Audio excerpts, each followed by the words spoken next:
Calling all the Blackpink lovers అండి, especially Jennie madam గారి fans ఎక్కడున్నా assemble here. ఎందుకంటే నేను ఆవిడ పర్టికులర్లీ ఆవిడ సిగ్నేచర్ స్టైల్లో వేసుకునే బీడెడ్ జ్యువెలరీ అయితే తీసుకొచ్చేసాను. ఇది మేము మ్యానుఫ్యాక్చరింగ్ చేసిన జ్యువెలరీ.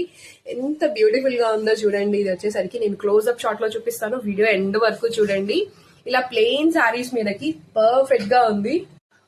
ఎంతైనా స్టార్టింగ్ మేకింగ్ కాబట్టి కొంచెం తేడా అనేది ఉంటుంది. మీకు ఎక్కడైనా ఇందులో తేడా అనేది కనిపిస్తుందో నాకు ఒక కామెంట్ చేసి చెప్పండి. బట్ మేము మా మిస్టేక్స్ నుంచి ఇంప్రూవైజేషన్ చేసుకుంటూనే ఉంటాము. మీకు ఎలాంటి కస్టమైజేషన్ కావాలి అన్నా కూడా వాట్సాప్ నెంబర్ అయితే ఇచ్చేస్తాను, నాకైతే మెసేజ్ చేసేయండి. బట్ ఈ సెట్ పర్ఫెక్ట్ గా సూట్ అయిపోయింది అనమాట.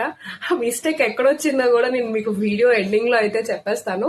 బట్ ఈ సెట్ గురించి మీకు ఎలా అనిపిస్తుంది ఒక లైక్ వేసి ఒక చిన్న కామెంట్ వేసేయడానికి ట్రై చేయండి. మీరు ఇచ్చే ఆ లైక్సే మాకు చాలా బూస్టప్ ఇస్తాయి అనమాట. అప్కమింగ్ చూపించేస్తాను. ఫుల్ లెంత్ లో చూడండి, క్లియర్ గా చూడండి, చాలా ప్రిట్టిగా ఉందండి. జెన్నీ మేడం ఫ్యాన్స్ ఖచ్చితంగా లైక్ చేయాలి. Thank you. ఈ జ్యువెలరీ వచ్చేసరికి మేము సీజెడ్ బీట్స్లోనే కస్టమైజేషన్ అయితే చేసామండి. ఇది మ్యానుఫ్యాక్చరింగ్ చేయడం ఎంత కష్టం అంటే ఏ చిన్న రాంగ్ స్టెప్ పడినా మళ్ళీ ఫస్ట్ నుంచి చేయాల్సిందే. దీని విషయంలో కూడా అదే జరిగిందండి. మేము ఆల్మోస్ట్ కంప్లీట్ చేసేస్తున్నాము అన్న టైంలో ఒక బీడ్ అయితే పగిలిపోయిందనమాట.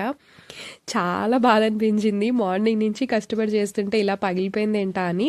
బట్ స్టార్టింగ్లో ఇవన్నీ కామన్గా ఉంటాయిలే అని మేము అయితే కంటిన్యూ చేసామన్నమాట. ఇగోండి ఇక్కడ చూపిస్తున్నాను కదా, అక్కడే బీడ్ అయితే పగిలిపోయింది. ఈ వర్క్ చాలా డిఫికల్ట్ అండి.